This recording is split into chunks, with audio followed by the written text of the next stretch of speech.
अस्मद्गुरुभ्यो नमः। श्रीशैलेशदयापात्रं धीभक्त्यादिगुणाणं इन्द्रप्रवणं वन्दे रम्यजामातरं मुनिं लक्ष्मीनाथसमारम्भां नाथयामनमध्यमाम् अस्मदाचार्यपर्यन्तां वन्दे गुरुपरम्परां यो नित्यम् अच्युतपदाम्बुजयुग्मरुक्मव्यामोहतस्तरितराणि तृणायमेने अस्मद्गुरोर्भगवतोस्य दिगैकसिन्धो रामानुजस्य चरणौ शरणं प्रपद्ये।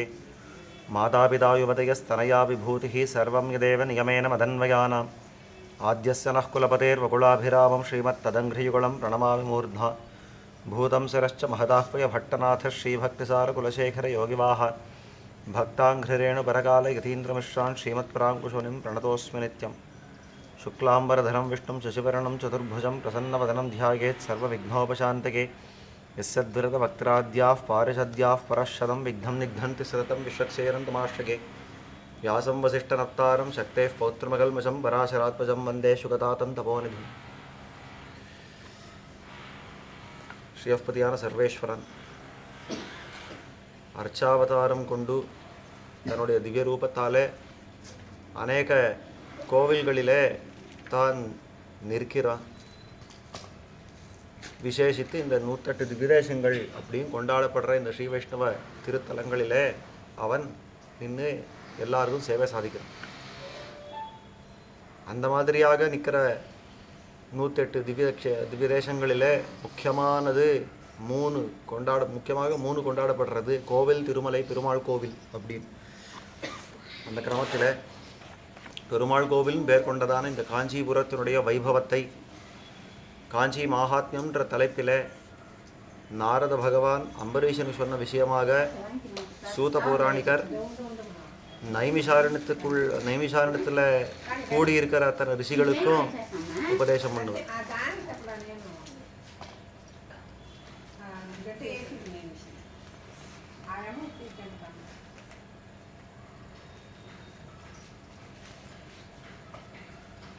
அந்த மாதிரியான இந்த காஞ்சி மகாத்மியத்தில் கடந்த உபன்யாசம் பரியந்தமாக எம்பெருமான் எப்படி ஆவிர்பவித்தான், அந்த எம்பெருமானை குறித்து தேவதைகளெல்லாம் எப்படி ஸ்தோத்திரம் பண்ணினார், பிரம்மா எப்படி ஸ்தோத்திரம் பண்ணினார் அப்படின்றத பார்த்தோம். அது மேலே பெருமாள் ரொம்ப சந்தோஷத்தை அடைந்தவராயிருந்து இந்த பிரம்மாவுக்கு நீ ஒரு வரத்தை கேட்டுக்கோ அப்படின்னு சொன்னதையும் பார்த்தோம். அது மேலே இந்த பிரம்மா என்ன வரத்தை கேட்டான் அப்படின்றதும் பார்த்தோம். அதாவது எனக்கு வேறு ஒன்றும் அவசியம் இல்லை, உன்னை இந்த சேவையோடு சேவிச்சுட்டு இருக்கணும் அப்படின்றத என்னுடைய ஆசை. அது மேலே நீ எனக்கு எந்த திவ்ய சேவையை கொடுத்தியோ அதே திவ்ய ரூபத்தோட இங்கேயே இருந்து வரக்கூடிய அத்தனை பக்தர்களுக்கும் இனி எத்தனை காலமானாலும் இங்கேயே நின்று சேவை சாதிக்க வேணும் அப்படின்னு பிரார்த்தித்தார். அதுக்கு சேர அந்த பெருமாளும் சொல்லிட்டார், ஆமாம் நான் இங்கே நிற்கிறேன், உன்னுடைய பிரீத்திக்காக இந்த ஹஸ்திமலைக்கு மேலேயே இந்த சத்யவிரத க்ஷேத்திரத்தை ஆண்டு இங்கே நிற்கிறேன்.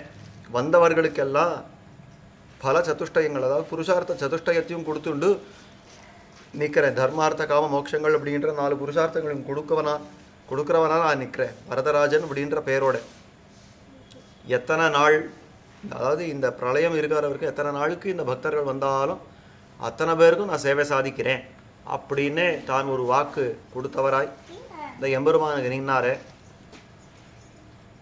அந்த விஷயத்தெல்லாம் பார்த்தோம். அதுக்கு மேலே சொல்கிறார் பெருமாள், இந்த திவ்ய ரூபத்தோட நான் வேற யாருக்கும் சேவை சாதிக்க முடியாது, ஒருத்தனுக்கு தான் இந்த திவ்யமான சேவை. நீ நினச்ச போதெல்லாம் இந்த திவ்ய ரூபத்தோடு நான் உனக்கு சேவை கொடுக்குறேன். ஆனால் மற்றவர்களுக்கு சேவிக்கிறதுக்குன்னா அர்ச்சாவதாரத்தோட ஒரு பிரதிமையிலே தான் நிற்கிறதா பெருமாள் காட்டி கொடுத்தார்ன்ற பரியந்தமாக நேற்றைய தினம் சரித்திரத்தை பார்த்தோம். அது மேலே இந்த 17வது அத்தியாயத்தில் கடைசியில் இருக்கக்கூடிய ஒரு சின்ன பகுதி, அதை இப்போ பார்க்க பிராப்தம். பிரணம்ய வரதம் பக்தியா கிருத்வாச்சாபி பிரதட்சிணம் ததாஜ்ஞாம் சிரசாதிருத்வா யக்ஞசேஷம் சகாரஹா. இந்த மாதிரி எம்பெருமானுடைய திருவாக்கை கேட்ட அந்த பிரம்மா பரம ஆனந்தத்தோட அந்த எம்பெருமான பிரதட்சிணம் வலம் கையை கூப்பி அவனுடைய ஆணையை சிரசா வகிச்சு, அது என்ன ஆணைன்னா நேத்தையே பார்த்தோம், இந்த கிருத்தயுகம் முடிகிற வரைக்கும் நீயே நின்று எனக்கு திருவாராதனங்களும் பண்ணணும், அதுக்கப்புறம் 3 பேர் வேற வரப்போகிறா அப்படின்றதெல்லாம் காட்டினாரே. அந்த கிருத்தயுக பர்யந்தமாக தான் திருவாராதனம் பண்ணணும் அப்படின்ற அந்த ஆணையை சிரசா வகித்து திருத்வா யக்ஞசேஷம் கிருத சகாரஹா சிரசா திருத்வா ததாஜ்ஞா சிரசா திருத்வா யக்ஞசேஷம் சகாரா அப்படின்னு அந்த யக்னத்தில், அதாவது அஸ்வமேத யாகத்தை பண்ணிட்டு இருக்கிறச்சே தானே அந்த அக்னியில் அந்த வேதியில் தான் ஆவிர்வவிச்சார் பெருமாள். ஆனபடியால் அப்போவே இது பேச்சுவார்த்தையெல்லாம் நடந்திருக்கு. அது மேலே யக்ஞசேஷன், அதாவது பாக்கி இருக்கிற அந்த ஹோம பாகங்கள் எல்லாம் முடிச்சுட்டார் பிரம்மா. ரித்விக்பி சகித சர்வைஹி கிருஷ்டை தேவகணை சக சமாப்பிய விதிவத்யஜம் ரித்விக்பியோ தத்த தட்சிணா. 16 ரித்விக்கள், 16 பெரிய பெரிய ரிஷிகள் அப்படின்றத பார்த்தோமே. அந்த ரிஷிகளோட கூடி, அந்த ரித்விக்களோட கூடி இந்த யக்னத்தை, அஸ்வமேத யாகத்தை பூர்த்தி பண்ணினவராய் சமாப்பிய விதிவத்யஜம் ரித்விக்பியோ தத்த தட்சிணா. அந்த ரித்விக்குகளெல்லாம் எந்த உச்சிதமான தட்சிணைகளோ அதெல்லாம் கொடுத்து பிராமணேபியச சர்வேபியோ தத்வா தானான் அநேகசா கிருத்வா சாபபிருத்தம் ஸ்நானம் அனந்த சரசீஜலே. பிராமணர்களுக்கு எத்தனை விதமான தானங்கள் எல்லாம் கொடுக்கணுமோ எல்லாம் கொடுத்து அனந்த சரஸ் அப்படின்னு சொல்லக்கூடிய அந்த குளத்தில் தான் நீராடினான். அந்த நீராட்டத்துக்கு தான் அவபிருத்தம்னு பேர். அவபிருத்தம்னு என்னன்னா, ஒரு யாகத்தை பண்ணுறான் அப்படின்னா அந்த யாகம் முடிஞ்சுது அப்படின்னு காட்டுறதுக்காக கடைசியில் ஒரு தீர்த்தம் ஆடுவான். அதுக்கு தான் அவபிருத்தம் அப்படின்னு பேர். பெருமாளுக்கு இப்போ பிரம்மோற்சவம் நடக்கிறது, 9 நாள் பிரம்மோற்சவம் அப்படின்னா அந்த 9வது நாள் கார்த்தாலன்னா தீர்த்த ஸ்நானம்னு வர்ணிச்சிருப்பான். அதுக்கு தான் அவபிருத்தம்னு பேர். எதனால இந்த தீர்த்த ஸ்நானம்னா, பெருமாள் போய் அந்த கோவிலுடைய குளத்துலையோ இல்லை பக்கத்தில் இருக்கிற நதியிலையோ தடாகத்துலையோ எங்கேயோ அந்த இடத்துல தான் அந்த தீர்த்தமாடி வரார் பெருமாள். எதனாலன்னா அது அவபிருத்தம்னு பேர். அதாவது உற்சவத்துடைய முடிவு அப்படின்னு காட்டுறது. அது நல்லபடியாக முடிஞ்சது அப்படின்றதுக்காக தீர்த்தம் ஆடுறது, மங்கள தீர்த்தம் ஆடுறது. அதுக்கு தான் அவபிருத்தம்னு பேர். அந்த மாதிரியான அந்த அவபிருத்தத்தை தான் பண்ணினவனாய் கிருத்வா சாவபிருத்தம் ஸ்நானம் அனந்த சரசீஜலே விசர்ஜயித்வா தான் சர்வான் ரித்விஜோ பிரம்மவாதினஹ தேவாயாத்மகிருதம் யக்ஞம் வரதாய சமார்ப்பயத்து அப்படின்னு அந்த வந்த ரித்விக்குகள் எல்லாம் அனுப்பிச்சு கொடுத்தார். நல்லபடியாக நல்லா நடத்தி கொடுத்தீங்கோ, ரொம்ப சந்தோஷம். அதாவது அதாவது சமர்ப்பிக்கப்பட்ட அந்த தட்சிணைகளெல்லாம் ஸ்வீகரிச்சுண்டு போயிட்டு வாருங்கோ அப்படின்னு அவர்களெல்லாம் அனுப்பிச்சு கொடுத்தார். தேவாயாத்மகிருதம் யஜ்ஞம் வரதாய சமர்ப்பயது ததோ தேவர்ஷி கந்தர்வா சித்தாச்ச பதகை சக தத்திர சர்வே ஹரின் திருஷ்டுவா பிரணம்ய பிரீதமானசாக பிரம்மணா சமனுஜாத்தாக புனர்ஜக்முர் யதாகதம். அங்கே இருந்த தேவர்கள், அதுக்கு மேலே அதே மாதிரி ரிஷிகள், கந்தர்வர்கள், சித்தர்கள், எத்தனை யோனிகளில் பிறந்தவ எல்லாம் அங்கே வந்து சேர்ந்திருந்தாலும் எல்லாரும் அந்த பிரம்மாவோட சேர்ந்து அந்த எம்பெருமானை சேவித்தவர்களாய் தாங்கள் வந்த காரியம் பூர்த்தியாச்சு அப்படின்ற ஒரு கிருத்தார்த்த மனோபாவத்தோட ரொம்ப சந்தோஷம், பிரம்மன் நான் போயிட்டு வரோம் அப்படின்னு அவ எல்லாம் வந்த இடத்துக்கு கிளம்பினா. தங்களுடைய லோகங்களுக்கு தாங்கள் கிளம்பினா. சதுர்முகோப்பி ராஜேந்திர ஹரேர் ஆக்ஞாம் அனுஸ்மரன் காரகித்வா விதானேன பிரதிமாம் விஸ்வகர்மனா. அவர்களெல்லாம் போனதுக்கப்புறம் இங்கே பிரம்மா இங்கே இருந்தார். அவருக்கு பெருமாளுடைய ஆணை மனசில் ஓடிண்டே இருக்குது. என்னுடைய திருமேனியை அவன் பண்ணி வச்சு நீ திருவாராதனம் பண்ணணும்னு உடனே விஸ்வகர்மாவை கூட்டார். விஸ்வகர்மாவுக்கு, அதாவது தேவதச்சன், அவர் ஒரு க்ஷணத்தில் அந்த திருமேனியை உண்டாக்கி கொடுத்தார். அதை சொல்கிறது இங்கே. காரயித்வா விதானேன பிரதிமா விஸ்வகர்மனா ஸ்ரீவத்ச கௌஸ்துபதரா சர்வலக்ஷண சயுதாக தாஸ் வாவாஹ்ய ரமாநாதம் சங்கல்பிய விதிவத் விதிஹி அப்படின்னு. ஒரு கோவில் அப்படின்னு இருந்தாலே, ஒரு ஆகமம் அப்படின்னு இருந்தாலே அதுக்கு இத்தனை பேரங்கள், இத்தனை மூர்த்திகள் எல்லாம் இருக்கணும் அப்படின்றதெல்லாம் கணக்கு இருக்கிறது. அப்போ அந்த மாதிரியா இருக்கிற அந்த ஷட்பேர அர்ச்சா அப்படின்னு காட்டுறா. அந்த மாதிரி 6 பேரங்கள் இல்லை 5 பேரங்கள், இந்த மாதிரி பல இடங்களில் பல விதமாக இருக்கிறது. அந்த மாதிரி அந்த மூர்த்திகள் எல்லாம் பண்ணி, அதாவது மூலவர் என்ன, உற்சவர் என்ன, சயன பேரர் என்ன, யாக பேரர் என்ன, இந்த மாதிரி பலி பேரர் என்ன, இந்த மாதிரி அந்த பேரர்கள் எல்லாம் பண்ணி வச்சு அவன் என்ன பண்ணனா, காரயித்வா விதானேன பிரதிமா விஸ்வகர்மனா ஸ்ரீவத்ச கௌஸ்துபதரா சர்வலக்ஷண சயுதாக. எல்லா திருமேனிகள்லையும் லக்ஷணங்கள் பொருந்தி இருந்தது. பெருமாளை எப்படி சேவிச்சாலும் அதே மாதிரியாக அந்த லக்ஷணங்கள் எல்லாம் பொருந்தி இருந்தது. ஸ்ரீவத்சம் என்ன, கௌஸ்துபம் என்ன முதலான திவ்ய ஆயுதங்களோட, திவ்ய ஆபரணங்களோட தான் அங்கே சேவை சாதித்தபடி தாஸ்வாவாகிய ரமாநாதம் சங்கல்பிய விதிவத் விதிகி பூஜையாமாச வரதம் சரஸ்வத்தியா சமன்விதா. அந்த மாதிரி அந்த பெருமாளுடைய திருமேனிகள் நாம் பண்ணி வச்சு அது மேலே அந்த திருமேனிகளில் இருக்கிற பெருமாளில் ஆவாகனம் பண்ணி, அதாவது பெருமாளை அங்கே பிரதிஷ்டை பண்ணி, அந்த திருமேனிகளுக்கெல்லாம் பிரதிஷ்டை பண்ணி திருவாராதனை ஆரம்பித்தார். சரஸ்வதியோட கூட அங்கே திருவாராதனம் பண்ண ஆரம்பித்தார் அப்படின்னு காட்டுறது. குருவன் ஸ்திரிஷவணம் நித்யம் பக்தியா பரமயாமுயுதா பாத்மோக்த தந்திர விதினா விஷ்ணு பிரீத்தி கரேணச்சா அப்படின்னு 3 வேளை திருவாராதனங்களை 3 வேளை திருவாராதனங்களை பாத்ம ரீதி, அதாவது ஆகமத்திலேயே பல சம்ஹிதைகள் உண்டு. அதில் பாத்ம சம்ஹிதை அப்படின்றது பிரசித்தமான ஒரு சம்ஹிதை. அந்த பாத்ம சம்ஹிதை பிரகாரமாக, அதாவது ஒரு கோவிலில் இந்த மாதிரி திருவாராதனங்கள் பண்ணணும், அப்படி போய் திருவாராதனம் சமர்ப்பிக்கிறாங்க, பெருமாளுக்கு சமர்ப்பிக்கிறச்சே இந்த மாதிரியாக கிரமம் இருக்கிறது, இத்தனை உபச்சாரங்கள் இப்படி சமர்ப்பிக்கணுன்றதெல்லாம் ஆகமத்தில் சொல்லி வச்சிருக்கு.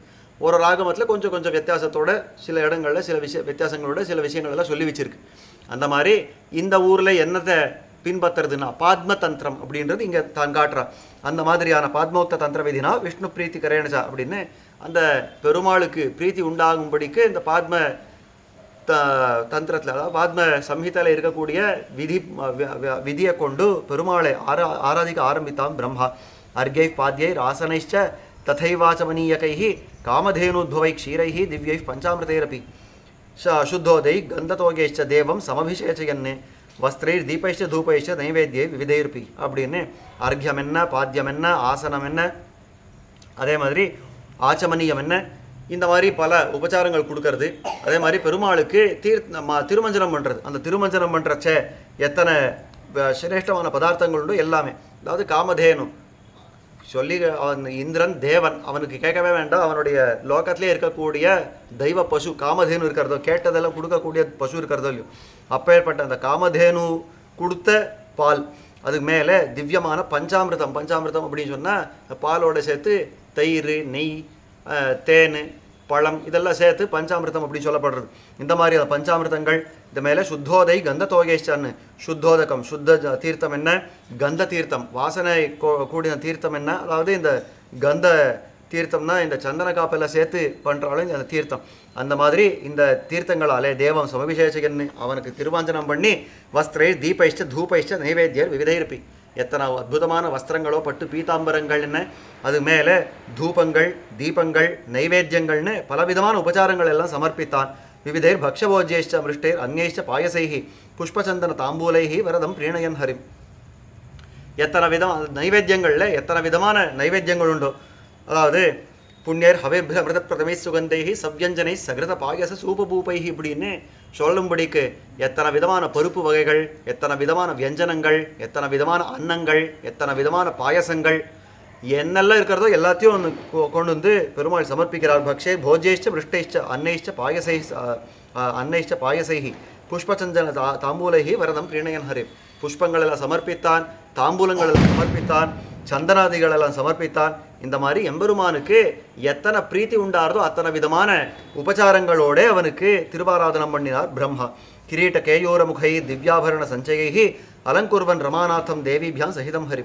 அந்த எம்பெருமான கிரீட்டஹார மகுர கிரீட்டஹார கேயூர் அப்படின்னு எத்தனை விதமான திருவாபரணங்கள் இருக்கிறதோ அந்த திருவாபரணங்கள் எல்லாம் சாத்தி அவனுக்கு பிரீத்தியை உண்டாக்கினான். அதே மாதிரி பிராட்டிமார்கள் ஏழை பண்ணி அவர்களுக்கும் பண்ண வேண்டிய அலங்காரங்கள் எல்லாம் பண்ணி தான் நிருத்தியர் கீதைஷ்ட வாத்தியஷ்ட சத்ரவியச சாபனைஹி விவிதைர் உற்சவைஷ்டாபி பிரிணயன் புருஷோத்தமம் அப்படின்னு அந்த பெருமாளும் பிராட்டியுமா சேர்ந்திருக்கிற அந்த சேர்த்தியில் நிருத்தியம் என்ன, கீதம் என்ன, அதாவது அவன் முன்னாடி நிருத்தியங்கள்லாம் பண்ணி வைக்கிறது, அதே மாதிரி கீதங்கள் பாடி வைக்கிறது, வாத்தியங்கள் வாசிக்க வைக்கிறது, சத்திரம் வியஜன சாமரை அப்படின்னு சத்திரம் சேர்க்கிறது, சாமரம் சேர்க்கிறது, வியஜனம்னா விசிறி வீசுறது, இந்த மாதிரியான விவிதைர் உற்சவைஷ்டாபி எத்தனை விதமான உற்சவங்களோ, பிரம்மோத்சவம், பல்லவோத்சவம், பவித்ரோத்சவம், எத்தனை விதமான உற்சவங்கள் உண்டோ, வசந்தோத்சவம், எல்லா உற்சவங்களையும் அந்தந்த காலங்களுக்கு பண்ணி பிரீணயன் புருஷோத்தமம் பூத்வா ததர்ச்சனானந்தம் அக்னேந்திரிய கணோபிதிகி அப்படின்னு அவனுடைய வாழ்நாளே எப்படி கழிஞ்சது அப்படின்னா, அவனுடைய நாளே எப்படி கழிஞ்சதுன்னா பெருமாளுக்கு பிரீத்தி உண்டாக்கும்படிக்கு அவன் பண்ணக்கூடிய உபச்சாரங்கள் இத்தனை சமர்ப்பிச்சே அவன் தன்னுடைய அத்தனை இந்திரியங்களையும் பெருமாள் பக்கத்திலேயே லயிச்சு தான் இருந்தான். விதி அப்படின்னு சொல்லக்கூடிய அந்த பிரம்மா. தத்ரோவாச சிரங்காலம் ஹரே ராஜ்ஞானுசாசனாத் தேவோபி ஹஸ்திசைலாகிரே பிரம்மணா பூஜிதோனிஷம் தத்ரைவோவாச வரதா லோகானுகிரக காமியா.